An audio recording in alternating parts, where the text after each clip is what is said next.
Hey everybody, and welcome back to the channel. Today I will be going over two of the best accessories to use and farm for in Sword Art Online, Alicization Lycoris. If you find this video helpful, please leave a like and subscribe. Now let's get started. Alright, so the Abyssal Ring is just one of those must-have rings, especially for me in this game, especially when you start gearing up. Compared to the ring you can craft at the Divine Beast Craftsman, I have to say this one is a lot more important in terms of stats and the passive itself. Not to mention it takes a lot less time to farm considering how the raid is set up, but first let's talk about the stats. As shown, the Abyssal Ring boasts strength and dexterity, and if maxed out can go up to 68 for each. This makes it an excellent starter item because many players will either find that their damage to higher level enemies is not that great, or their attacks are missing a lot, which can be extremely frustrating. With the ring also comes a critical power boost of 12 and a defense of 15.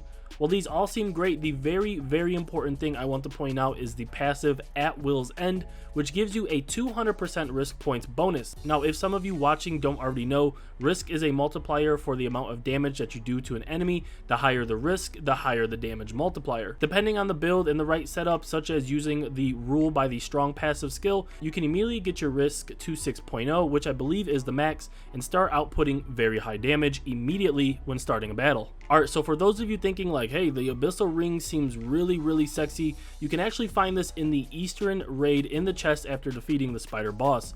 What makes this great is that the raid itself is very straightforward and you can get to the boss in seconds without the hassle of running around trying to unlock every single door or trying to fight through multiple mini bosses, etc. The boss does start at level 92, so I would recommend destroying the 3 crystals if you are having trouble. Alright, so next let's talk about the Ring of Tranquility. For starters, of course, the big, important, obvious thing is that this ring will give you 4 stats, those being strength, vitality, agility, and dexterity, which is why many players prefer to farm this first, making it a very well balanced ring.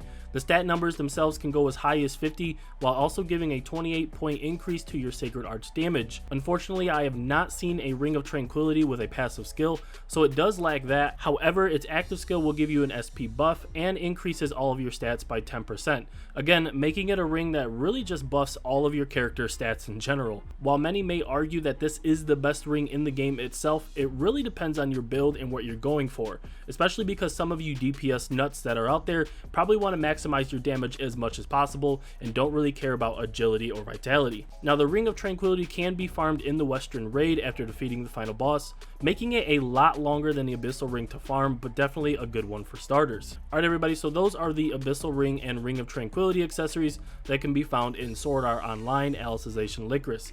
If you found this video helpful or insightful, please leave a like and subscribe. If you're looking to reach me outside of YouTube, go ahead and follow me on Twitter at _saribro for daily news, funny memes, or just to contact me directly. Enjoy your weekend, and I'll see you guys next time. Peace.